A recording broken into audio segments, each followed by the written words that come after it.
అత్యంత ఆదరణ పొందుతున్న number 1 premium range beauty products ARM Pearl Beauty. అమ్మ జన్మనిస్తే అక్క మరో జన్మనిచ్చింది. మా అమ్మ లేని లోటు ఆమె తీర్చింది. ఏ ఆడపిల్లకి రాకూడదు, అప్పటి నుంచి బాధ అనిపిస్తుంది. అసలు ఎవరికి ఎవరు అనుకున్న రోజుల్లో ఆవిడ మాటలు వినండి నాకే కంట్లో నీళ్ళు వస్తున్నాయమ్మా మీరు చెప్తుంటే. రాఖీ పౌర్ణమి నాడు సోదరి దేవుణ్ణి పూజించి మా అన్న ఆయుర ఆరోగ్యాలతో సురక్షితంగా ఉండాలని సోదరుడికి రాఖీ కడుతుంది. కానీ లైఫ్లో నిజమైన సమస్య వచ్చినప్పుడు ఆ బంధం ఎంత గట్టిదో ఆ సమస్యల ద్వారా నిరూపించబడుతుంది. ఇవాళ నేను కిమ్స్ హాస్పిటల్కి వచ్చాను. ఇక్కడ ఒక సోదరి తన తమ్ముడికి 2 కిడ్నీలు పాడైపోయి డెత్ బెడ్ మీద ఉన్నాడు. Almost life and death problem. అలాంటి టైంలో ఆ సోదరి ముందుకొచ్చి నా కిడ్నీ ఇస్తాను నా తమ్ముడికి, నా తమ్ముడిని నేను కాపాడుకుంటాను అని కిడ్నీ ఇచ్చి ఈ నెల 1వ తారీఖున ఆగస్టు 1వ తారీఖున 2024 1వ తారీఖున కిడ్నీ ఆపరేషన్ ట్రాన్స్ప్లాంటేషన్ కూడా జరిగిపోయింది. అక్క కిడ్నీ తీసి తమ్ముడికి ఏర్పరిచారు. ఈ 15 రోజుల తర్వాత వాళ్ళు సురక్షితంగా ఉన్నారు, మనతో ఉన్నారు. వాళ్ళతో ఒకసారి మాట్లాడదాం ఈ రాఖీ పౌర్ణమి పండుగ సందర్భంగా. సరోజమ్మ వెంకటేశ్వర్లు, నమస్తే అండి. నమస్తే అమ్మ, ఎలా ఉంది ఇప్పుడు ఆరోగ్యం, అంత బాగుందా? నమస్తే అమ్మ. చూస్తున్నారు కదా సరోజమ్మ వెంకటేశ్వర్లు. ఈ అక్క తన తమ్ముడు ప్రాణాలు కాపాడుకుంది కిడ్నీ ఇచ్చి. ఈ నెల 1వ తారీఖున ఈవిడ కిడ్నీ ఇవ్వడం జరిగింది. ట్రాన్స్ప్లాంటేషన్ కంప్లీట్ అయిపోయింది. 15 రోజుల తర్వాత వీళ్ళు మనం చూస్తున్నాం. ఎలా ఉందమ్మా ఇప్పుడు ఆరోగ్యం, అంత బాగుందా? ఆపరేషన్ తర్వాత ఏమి ఇబ్బందులు లేవు కదా? 15 రోజులు అయింది కదా? 20 రోజులు అయింది. 31కే చేయించుకున్నారా? 20 రోజులు. నేను ఇంకోటి కూడా విన్నాను, ఏంటి అంటే వీరికి భర్త లేరు, చనిపోయారు. 3 ఆడపిల్లలు. అంటే ఈవిడే 3 ఆడపిల్లలకి దిక్కు అనమాట. అలాంటి పరిస్థితిలో నా తమ్ముడికి నేనున్నాను, నా పిల్లలకి నేను ఎలా ఉన్నానో అలాగే నా తమ్ముడికి కూడా నేనున్నానని కిడ్నీ ఇవ్వడం జరిగింది.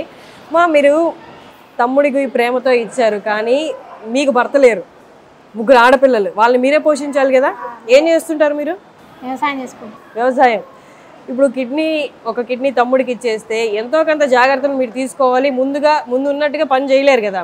ఆ 3 పిల్లలు మీ మీద ఆధారపడి ఉన్నారు. మీరు ఒక్క క్షణం దాని గురించి ఆలోచించారా? ఏమన్నా నా 3 పిల్లలకి ఏమన్నా ఇబ్బంది కలుగుతుందేమో అని? ఏదో ఉన్న దాంట్లో తినమని చెప్పిన మా పిల్లలు కూడా చెప్పిన. అంతేనా? ఇక ఉన్న ఓపిక ఉన్న రోజులు చేస్తా, అంతల్లా తిని ఉండు సరిదిద్దుకున్నాను. ఇక మరి ఎట్లా, మరి ఒక ప్రాబ్లంలో ఉండే మరి ఎవరు రక్షించాలి? ఎవరు వస్తారు? మీరు మా అమ్మ లేదు, మా అమ్మ ఉంటే రాలేకపోవు. మీ అమ్మ నాన్న ఇద్దరు లేరా మీకు? నాన్న ఉండు కానీ అమ్మ లేదు. ఇక ఎట్లున్నా మనం సాయం చేసి మనది మనకు కలుస్తుంది, రక్తబంధం అయితే ఎవరిది కలిసినా కానీ అది సెట్ కాదు. మనదైతే ఓకే అవుతుంది అన్న ఆలోచనతో నేను ఈ నిర్ణయానికి వచ్చాను. బయట ఎక్కడైనా ప్రయత్నించారా? బయట ఎవరినైనా కిడ్నీ కొందామని కానీ అట్లా ఏమైనా ప్రయత్నించారా? అభిమానంతో ఇస్తానని ఓకే, మీ ప్రేమతోటే మీరే ముందుకు వచ్చారు. మీ తమ్ముడు ఏమన్నారు? మీ తమ్ముడు వద్దక్క అని ఏమన్నా అన్నారా? నీకు ఇబ్బంది అవుతుంది అలా ఏమన్నా అన్నారా? ఏమనలే, నేను ఇస్తాను ఆయన తీసుకుంటాను అంతే. ఇక మా అందరికంటే చిన్న ఆయన. ఎంతమంది మీరు? మాకు అన్నయ్య ఉన్నాడు, నా అన్నయ్య తర్వాత నేను, నా తర్వాత చెల్లి ఉంది, చెల్లి తర్వాత తమ్ముడు. ఇక మేము అందరికన్నా చిన్న. చూస్తుంటే ఇట్లా బాధలు ఉంటే ఇక మేమే తట్టుకోలేక అనిపించింది. ఈ బాధ వద్దు, రావద్దు, అందరం మంచిగా ఉండాలి, ఉన్న దాంట్లోనే తిని బతుకుతాం అన్నట్టుగా ఆలోచించుకున్నాం. అంతే, ఏం లేదు. అసలు ఎందుకు ఏంటి ప్రాబ్లం ఏంటి? తమ్ముడికి 2 కిడ్నీలు పాడైపోవాల్సిన పరిస్థితి ఎందుకు వచ్చింది? బీపీ వల్ల. బీపీ ఉంది. బీపీ వల్ల చిన్నగా కిడ్నీలు చిన్న సైజు అయిపోయినాయి, సైజు చిన్న సైజు అయింది. ఇక దానివల్ల అనుకోకుండా క్రియాటిన్ పెరిగిపోయింది. ఇక డయాలసిస్ పెట్టాలన్నారు. ఇక డయాలసిస్ పెట్టాలని పెడుతున్నారు. ఇక ఆ డయాలసిస్ పెట్టిన రోజే ఇక నేను నిర్ణయించుకున్నా, ఇస్తలే అని ఓకే చేసుకున్నాలే, ఏం కాదులే, నేనున్నలే, నా భాగమైన పంచుకొని తిందాంలే, మనం ఉన్న దాంట్లో అని అనుకున్నాం. చాలా గొప్ప పని చేశారు తెలుసా మీరు. ఈ రోజుల్లో ఎవరు రారమ్మా. పెళ్ళి అయిపోయిన తర్వాత నా సంసారం నా పిల్లలు అనుకునే వాళ్ళే కానీ నా తమ్ముడికి అక్కగా నేనున్నానని ముందుకు రావడం, రాఖీ పౌర్ణమి రోజు మేము మిమ్మల్ని కలుసుకోవడం మాకు చాలా హ్యాపీగా ఉంది. కాదు, మీ తమ్ముడికి డయాలసిస్ ఎన్ని రోజులు చేశారు? ఎన్ని రోజుల తర్వాత కిడ్నీ ట్రాన్స్ప్లాంటేషన్ జరిగింది? డయాలసిస్ 8 నెలల నుంచి మేడం, 9 నెలలు నడవట్టి. మీది ఏ ఊరమ్మా? కటంగూరు మండలం. కటంగూరు మండలం, గ్రామం రామచంద్రపురం. మా అత్తగారు అక్కడ. సరోజమ్మ, కానీ కిడ్నీ ఇచ్చేస్తే ముందులాగా మీ జీవితం ఉండదు, ఎంతో కొంత జాగ్రత్తలు తీసుకుంటూనే ఉండాలి, ఎక్కువ వంగి చేసే పనులు చేయకూడదు ఎక్కువ. మీరు ఇవన్నీ తెలుసా మీకు? మీ జీవితం ఇంత ముందులా ఉండదని తెలుసా? అలాగే పనులు చేసుకోవచ్చు అంటారు కదా డాక్టర్లు, కొంచెం ఏం కాదు పనులు చేసుకోవచ్చు అంటారు డాక్టర్లు. డాక్టర్లు అయితే అటు చెప్పారు మాకు, డాక్టర్లు అటు చెప్పారు. కానీ ఎంతో కొంత ఇంతకు ముందుకి మార్పు ఉంటుంది కదా, దానికి మీరు సిద్ధపడే తీసుకున్నారా ఈ నిర్ణయం? సిద్ధపడే తీసుకున్నాం. మీకు బాధ కానీ భయం కానీ ఏం కలగలేదు ఆపరేషన్ అంటే? నాకేమనిపించలేదు. ఎందుకు అనిపిస్తాం మేము ఇవ్వాలని ఆలోచించుకున్నాం. తమ్ముడు తమ్ముడు ఆయన మంచిగా ఉంటే చాలా అనిపించింది. అబ్బా, నాకు ఆయన మంచిగా ఉంటే చాలా అనిపించింది. ఆయన భయం బాధ అనిపించలేదు. అంటే కొన్ని టెస్ట్ల వల్ల కొంచెం బాధ అనిపించింది. మాకు నార్మల్ అన్ని కాన్పులు కూడా నార్మల్ అయినాయి మేడం, సిజరింగ్ ఏం లేదు, అంతా నార్మల్గా అయినాయి. కొంచెం కొన్ని టెస్ట్ వల్ల కొంచెం బాధ అనిపించింది. ఆ బాబులు టెస్ట్లు అంటే ఎన్నడూ చేయించుకోవాలి కదా మేము, దానివల్ల కొంచెం బాధ అనిపించింది. కానీ ఇక బాధ అయినా కానీ ఇక చేయించుకున్నాం అన్నప్పుడు ఇక తప్పదనుకున్నా చేయించుకున్నాం. ఇక ఏదో 4 రోజులు నా బతాం కదా జీవితాంతం. అసలు ఎవరికి ఎవరు అనుకున్న రోజుల్లో ఆవిడ మాటలు వినండి నాకే కంట్లో నీళ్ళు వస్తున్నాయమ్మా మీరు చెప్తుంటే. జీవితం సగం పంచుకొని బతుకుగా నాకెందుకు అనుకోకుండా, నా ముందు పుట్టిన వాళ్ళు ఉన్నారు, నా తర్వాత పుట్టిన వాళ్ళు, వాళ్ళెవరికి లేదు నాకెందుకు అని అనుకోకుండా వాళ్ళదేంటి నేను ఇవ్వాలి ముందు నా తమ్ముడు, కానీ నా ముందుకు వచ్చింది చూడండి, దానికి హ్యాట్స్ ఆఫ్ చెప్పాలి. ఇలాంటి రోజులు ఇలాంటి వాళ్ళని కలవడం కూడా గొప్ప వరం లాంటిది. ఒకసారి మీ తమ్ముడితో మాట్లాడదామమ్మా ఇప్పుడు. వెంకటేశ్వర్లు గారు అండి, వెంకటేశ్వర్లు గారు ఏ రాఖీ పౌర్ణమికైనా అక్క రాఖీ కడితే తమ్ముడు గిఫ్ట్ ఇస్తాడు, కానీ ఈ రాఖీ పౌర్ణమికి మీ అక్క మీకు ఒక లైఫ్ని గిఫ్ట్గా ఇచ్చింది, మీ లైఫ్ని మీకు గిఫ్ట్గా ఇచ్చింది. అమ్మ జన్మనిస్తే అక్క మరో జన్మనిచ్చింది. మీరు అక్క కిడ్నీ ఇస్తాను అన్నప్పుడు మీరేం ఆలోచించారు? అంటే నాకు మా అక్క ద్వారా 2వ జన్మ వస్తుంది అనుకున్నాను. మా అమ్మ లేని లోటు ఆమె తీర్చింది అనుకుంటున్నాను. మీరు డయాలసిస్లో కూడా 8 నెలలు ఉన్నారు కదా, ఆ టైంలో ఇంకో వేరే బయట వాళ్ళ కిడ్నీ ఏమన్నా ప్రయత్నించడం అలాంటిది ఏమన్నా జరిగిందా? చేయలేదు. డైరెక్ట్గా అక్కే కిడ్నీ ఫెయిల్ ఉన్న విషయం నాకు తెలిసిన వెంటనే మా అక్కకు ఫోన్ చేశాను, మా 2 అక్కలకు ఫోన్ చేశాను. మా అక్కతో ఫోన్ చేసి నేను ఏడవడం కొనసాగించాను. అంటే ఏడుస్తూనే ఉన్నా ఈ ప్రాబ్లం చెప్తున్నాను. బట్ ఆమె స్పాంటేనియస్గా నేనున్నా నీకు, నేను ఇస్తా, అసలు ఆ విధంగా అనడం నాకు చాలా పెద్ద పునర్జన్మ ఇచ్చింది అనుకోవాలి. అంటే నేను అడగలే అక్క నువ్వు అని నేను అడగలే, బట్ ఆమె ఒప్పుకున్నాను. నేనున్నా నేను ఇస్తా నీకు. అంటే వాళ్ళ ఊర్లో ఒక కేసు ఉంది, సేమ్ కిడ్నీ కేసే. ఆమెకు ఆల్రెడీ అవగాహన ఉంది, అంటే మంచి ఆరోగ్యంగా ఉన్న వాళ్ళు ఇవ్వచ్చు, అవయవదానం చేయొచ్చు అనేది ఆమె అంత మెచ్యూరిటీ లెవెల్లో ఉన్నది. అంత మెచ్యూరిటీ లెవెల్లో ఉండి ఆమె ఒప్పుకున్నది, నేను ఇస్తారా నువ్వేం బాధపడకు, నేనున్నా నీకంటూ. హాస్పిటల్కి వచ్చి 5 days ఉన్నది నాతో పాటు. ఈవెన్ ఈ 8 monthsలో కూడా నాతో పాటే ఉంది. ఈ టెస్టులు అని చేయించుకోవడం అన్నిటికీ నాతో పాటే ఉండి, దగ్గరుండి ఇంటికాడ వ్యవసాయం మేనేజ్ చేసుకుంటూ ప్లస్ నాతో పాటు ఉండి టెస్టులన్నీ కంప్లీట్ చేసుకొని చివరిగా నాకు కిడ్నీ దానం చేసింది. సక్సెస్ అయింది, ఆపరేషన్ సక్సెస్ అయింది, చాలా మంచి. అంటే నాకు మా అక్క ద్వారా నేను ఒక్కనే కాదు యాక్చువల్గా, ఇప్పుడు మా అక్క కిడ్నీ ఇచ్చిందంటే నేను, నా పిల్లలు, మా వైఫ్, మేము అందరము 2వ జన్మ పొందినట్టే అని అర్థం. 2 పిల్లలు, ఒక పాప ఒక బాబు. పాప 7th class చదువుతుంది, బాబు 5th class చదువుతుంది. మీరు ఏం చేస్తూ ఉండేవారు? నేను ఫార్మా కంపెనీలో జాబ్ చేస్తాను. అంటే మెయిన్ రీజన్ ఏమైనా చెప్పారా? బీపీ వాళ్ళని యాక్చువల్లీ ఏంటంటే బీపీ వచ్చింది, మా అమ్మ చనిపోయింది, మేము చూసుకోవాలి. యాక్చువల్లీ బీపీ ఏంటంటే కొంతమందికి సైడ్ ఎఫెక్ట్స్ ఉంటాయి. ఈ కిడ్నీలో కూడా ఏంటంటే కొంతమందికి చిన్నగా ఉన్నప్పుడే కొంచెం వేరే ఎఫెక్ట్స్ చూపిస్తుంది. నాకు సిమ్టమ్స్ ఏం చూపించలే, యూరిన్ అంతా అవుట్పుట్ వస్తుంది, అన్ని మంచిగా ఉన్నాయి కదా నాకెందుకు వస్తున్నాయి అనుకున్నాం. బట్ చివరిగా నేను వెళ్ళి హాస్పిటల్కి వెళ్ళేసరికి అప్పటికే 3.5 చూపించింది క్రియాటిన్. సో డాక్టర్స్ మెడిసిన్స్ రాశారు తక్కువ దాన్ని తగ్గడానికి. ఆ మెడిసిన్స్ ఏం పడనట్టుంది, బాగా వామిటింగ్స్, మోషన్స్ అవన్నీ అయ్యాయి. సో అది 3.5 నుంచి 6, 9, 10 దాకా వెళ్ళిపోయింది. ఇంకా డాక్టర్ ఉండి లేదు ఆ కిడ్నీ సైజ్ చిన్నగానే, నెఫ్రాలజీ ఏం పని చేయట్లేదు, మనకు డయాలసిస్ చేయాలన్నారు. అప్పుడు ఇక నాకు చాలా ఏడుపు వచ్చింది. ఒక 5-6 days ఏడిచిన, కంటిన్యూస్గా ఏడుస్తూనే ఉన్నా, అంటే లైఫ్ లాంగ్ ఇలానే ఉండాలి నా డయాలసిస్ అని. బట్ మా అక్క ఆమె ఫోన్ చేసి నేను ఇస్తారా అన్నది. దానివల్ల నాకు జీవితం మీద అనేది కొంచెం ఆశలు చిగురించినట్టు అయినది. అరే మా అక్క ఇస్తున్నది కానీ మేము వేరే కిడ్నీ కోసం కూడా ట్రై చేయలే. ఎందుకంటే ఇప్పుడు మన ఇంట్లో అక్క ఇస్తున్నప్పుడు తీసుకోవడం బెస్ట్. బయట వాళ్ళ కిడ్నీ వేరే వాళ్ళకి ఇంకా ఎంతో మంది ఉన్నారు. యాక్చువల్గా 10,000 people are waiting for kidney. ఇప్పుడు రైట్ ఇండియాలో కాదు, హైదరాబాద్లోనే 10,000 people.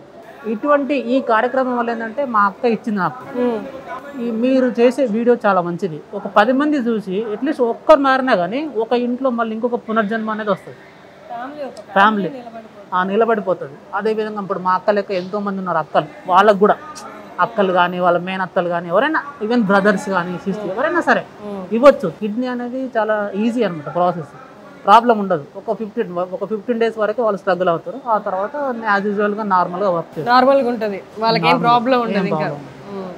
సరే, ఈ రాఖీ పౌర్ణమి సందర్భంగా మీరు సుమన్ టీవీ ప్రత్యక్షంగా మీ అక్కకి ఏమన్నా చెప్పాలనుకుంటున్నారా? మా అక్కకు నేను చెప్పదలుచుకున్న, మా అక్కకు లైఫ్ లాంగ్ నేను మంచిగా చూసుకుంటా. మా అక్కనే కాదు, మా అక్క కూతుర్లను కూడా, అంటే మా కోడళ్ళు కూడా ఎప్పటికీ రుణపడి ఉంటాం మా అక్కకు. రియల్గా చెప్పాలంటే కూడా ఎప్పటికీ రుణపడి ఉంటాం మా అక్కకు. ఎందుకంటే ఇంత పెద్ద సాయం ఈ రోజుల్లో ఎవరు చేయరు. ఎందుకంటే కడుపు కోసుకొని ఇవ్వడం అనేది చాలా గ్రేట్. ఇప్పుడు కిడ్నీ అంటే ఇప్పుడు కడుపు కోస్తారు, ఆల్మోస్ట్ ఒక 18 కుట్లు పడతాయి ఆమెకు. 18 కుట్లు పడి ఆ కిడ్నీ తీసి నా కోసం, ఇప్పుడు ఈ రోజులలో ఇప్పుడు ఏదైనా అవసరం కష్టం వస్తే కూడా ఎవరు ఆదుకోరు ఈవెన్ మనీ విషయంలో. అటువంటిది ఆమెకు ఆల్మోస్ట్ ప్రాణదానం ఉన్నట్టే. ఇప్పుడు రేపు ఆపన్న ఏమకన్నా ఆమెకు ఏం కాదు, బట్ ఏదైనా అయితే కూడా ఏంటంటే కిడ్నీ ఇచ్చింది కదా ఏమైనా అయిందో అంటారు, ఏమొచ్చినా సరే అదే అంటారు, కిడ్నీ ఇచ్చింది కదా ఏమైనా అయిందో అంటారు. అట్లా చాలా మంది ఏందో అంటారు. బట్ అవన్నీ ఆలోచించకుండా, సమాజం గురించి ఆలోచించకుండా, అందరి గురించి ఆలోచించకుండా నా తమ్ముడు ముఖ్యం అని చెప్పి ఆమె భర్త లేని లోటు నాకు చాలా చూస్తున్నా. 10 సంవత్సరాలు మా సార్ చనిపోయి అప్పటి నుంచి బాధ అనిపిస్తుంది. వద్దులే జీవితం, భర్త ఆడపిల్లకి ఎవరికైనా భర్త ఉండాలి. ఏడి భర్త లేకుండా ఎవరు అందరూ మంచిగా చూడరు, అమ్మ అవమానిస్తారు. తమ్ముడు గురించి ఆలోచించకుండా మరదలు మామూలుగా ప్రతి ఇంట్లో తీసుకుంటే అసలు వదినకి మరదలకి అంత సఖ్యత ఉండదు అనమాట వాళ్ళ మధ్యలో. అలాంటిది తమ్ముడితో పాటు మరదల జీవితం కూడా బాగుండాలి, వాళ్ళ పిల్లలు బాగుండాలి, నా మరదలు బాగుండాలి, భర్త లేని జీవితం ఎలా ఉంటుందో నేను ప్రత్యక్షంగా అనుభవిస్తున్నా, అలాంటి జీవితం అమ్మాయికి వద్దు అని ఈవిడ ఇంత ఆలోచించగలిగారంటే అమ్మ కన్నా ఎక్కువ ఆలోచించారని చెప్పాలి. అసలు చాలా వాస్తవం. నాకు ఊహ తెలిసినప్పటి నుంచి కూడా నేను అమ్మమ్మ వాళ్ళ ఇంటికి ఏం పోలేదు, మా అక్కల ఇంటికి పోయాను. మా చిన్నక్క ఉంది, మా పెద్దక్క ఉంది, నేను మా 2 అక్కల ఇంటికి పోయేది సమ్మర్కైనా ఎప్పుడైనా సరే. మీ ఆవిడ ఏమన్నారు? ఇట్లా మీ అక్క ముందుకు వచ్చి కిడ్నీ ఇస్తుంది అన్నగానే మీ పిల్లలు కానీ మీ ఆవిడ కానీ వాళ్ళు ఏమన్నారు? వాళ్ళు చాలా సంతోషపడ్డారు, చాలా. అంటే మా ఆవిడ కూడా ఇస్తాను ఫస్ట్, కానీ మళ్ళీ మేమే ఆలోచిస్తాం ఇంట్లో ఇద్దరు ఇలా ఉంటే బాగుంటుంది అని. మళ్ళీ మా అక్క స్పాంటేనియస్గా ఒప్పుకుంది. ఇంకోటి ఏంటంటే మ్యాచింగ్ ఉంటుంది, HLA మ్యాచింగ్ ఉంటుంది. ఇప్పుడు మా ఆవిడ ఇస్తానొచ్చు, బట్ మ్యాచ్ అవ్వచ్చు, మ్యాచ్ కాదు. ఇప్పుడు మా సిస్టర్ ఏంటంటే 100% మ్యాచ్ అయింది. ఆల్మోస్ట్ మేమిద్దరం కవల పిల్లలాగానే మ్యాచ్ అయిపోయింది. సో మ్యాచ్ అయితే ఏంటంటే ఫ్యూచర్లో కూడా మనకి ఎటువంటి ప్రాబ్లమ్స్ ఉండవు, మన బాడీకి ఎటువంటి ఎక్కువ ప్రాబ్లమ్స్ ఉండవు. సో అదే ఇక మా మిస్సెస్, మా పిల్లలు, మా పాప అయితే చాలా చాలా పొగిడేసిన అనమాట. అంటే అక్క నువ్వు గ్రేట్, చాలా గ్రేట్, నువ్వు కిడ్నీ ఇస్తున్నావు అంటే అని. అండ్ మా పాప జస్ట్ 7th క్లాసే. చూడండి, సూపర్ హీరోస్ ఎక్కడో ఉండరు, మన మధ్యలోనే ఉంటారు, మంచి హృదయంతో ఉంటారు, మంచి సేవా దృక్పథంతో ఉంటారు. నా తమ్ముడు అనుకుంది, వాళ్ళ పెళ్ళి అయిపోయాక వాళ్ళ ఫ్యామిలీ వేరు, నా ఫ్యామిలీ అనుకుంది, నా తమ్ముడు నా మరిదే అనుకుంది, ఒక జీవితాన్ని ఒక ఫ్యామిలీని నిలబెట్టేసింది. రాఖీ పౌర్ణమి రోజు నాకు తెలిసి ఇంతకంటే మంచి స్టోరీ నేను కవర్ చేయలేను, చేద్దాం అనుకున్నా చేయలేను. ఒక్కసారి వీళ్ళు నా కళ్ళ ముందు, మీ కళ్ళ ముందు, ప్రేక్షకులుగా మీ కళ్ళ ముందు రాఖీ కట్టుకొని రాఖీ పండుగని సెలబ్రేట్ చేసుకుంటే చూడాలనుంది. ఒక్కసారి అది చూద్దాం.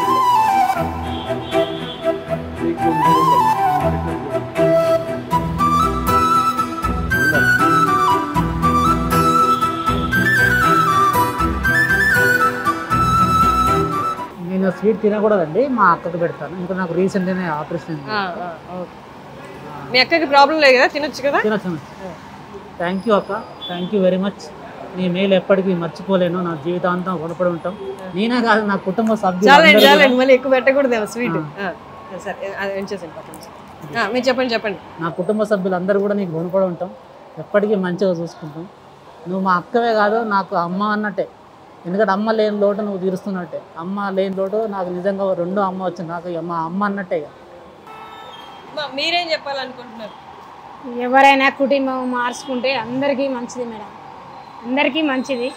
అందరం మంచిగా జీవితం కొన్ని రోజులు సాగిస్తాం. ఇప్పటితోటి ముగించేటి జీవితాన్ని ముందు ముందు నడిస్తే మనకు కూడా మంచిది, పిల్లలకు మంచిది, కుటుంబానికి అందరం కలిసిమెలిసి ఉంటాం. అంతవరకు మంచిగా ఉంటే మన అందరికీ మంచిది. ఉన్న కొద్ది రోజులు అందరం కలిసి ఉందాము, తమ్ముడు లేడనే బాధ నేను భరించలేను, నేను సుఖంగా ఉండలేను, ఉన్న కొద్ది రోజులైనా సుఖంగా ఉందాము, ఉన్నదే తిందాము అనుకొని ఈవిడ ఒక ఆదర్శ అక్కగా నిలబడింది. ఇలాగే నాకు తెలిసి చాలామంది ఉండుంటారు, ఈ వీడియో చూసి డెసిషన్ తీసుకునే వాళ్ళు కూడా ఉంటారు. సమస్యల్లో తోడు ఉండడమే కదా బంధం అంటే, ఇంతకంటే ఏముంటుంది రాఖీ పౌర్ణమి గురించి చెప్పడానికి. వెంకటేశ్వర్లు గారి వైఫ్ కూడా వచ్చారు. అమ్మ మీ పేరు?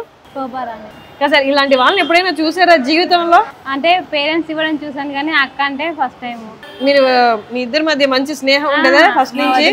ఇద్దరు వదినలు, ఇద్దరు ఒక బావ, అందరు చాలా బాగుంటారు. అవునా? ఇప్పుడు ఈ కిడ్నీ ట్రాన్స్ప్లాంటేషన్ అయ్యాక, కిడ్నీ డొనేట్ చేశాక మీకు ఈవిడ మీద ఉన్న ఒపీనియన్ ఏమనిపిస్తుంది? ఇప్పుడు పెరిగిందా ఆవిడ మీద గౌరవం? ఏమనిపిస్తుంది? అంటే మాకు మా అత్తమ్మ లేనందుకు అన్ని పెద్ద దిక్కుగా చాలా మంచి చూసుకున్నాం. ఆవిడ ఇందాక ఒక మాట అన్నారు, మీరు లేనప్పుడు, భర్త లేని జీవితం ఎలా ఉంటుందో 3 పిల్లల్ని పెట్టుకొని నేను అనుభవించానమ్మా, అలాంటి పరిస్థితి నా మరదలకి రాకూడదు అని చెప్పింది ఆవిడ. ఈ మధ్యకాలంలో ఇలాంటి వదిన చూసుంటారు ఎవరు?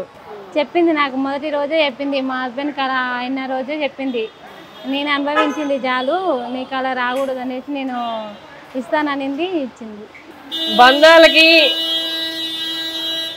రోజు రోజు బంధాలు అనేవి కనుమరుగైపోతున్నాయి, బంధాలు ప్రేమలు అనేవి కనుమరుగైపోతున్నాయి. ఎక్కడో ఒక చోట ఇలాంటి వాళ్ళు ఉండి ఒకరికొకరు తోడ్పాటు అందించుకుంటూ ప్రేమను పంచిపెట్టుకుంటూ జీవితాలకి ఒక ఎగ్జాంపుల్గా నిలుస్తున్న ఇలాంటి వాళ్ళని చూసి చాలామంది చాలా నేర్చుకోవాలి. ఇలాంటి ఇవి కవర్ చేస్తున్నాం కాబట్టి వీళ్ళు ఇలాగా తెర వెనుకున్న వాళ్ళు, ఇంకా బయటికి రాని వాళ్ళు చాలామంది ఉండుంటారు. వాళ్ళందరికీ కూడా బెస్ట్ లైఫ్ మీ అందరిది. ఇంత సహాయం చేస్తున్నారంటే వీళ్ళకి కూడా చాలా థ్యాంక్ యూ సో మచ్ అమ్మ. సుమన్ టీవీ తరపున ఇవాళ మీరు అందరూ ముందుకు వచ్చి మాట్లాడారు. మీ అందరికి కూడా థ్యాంక్ యూ సో మచ్.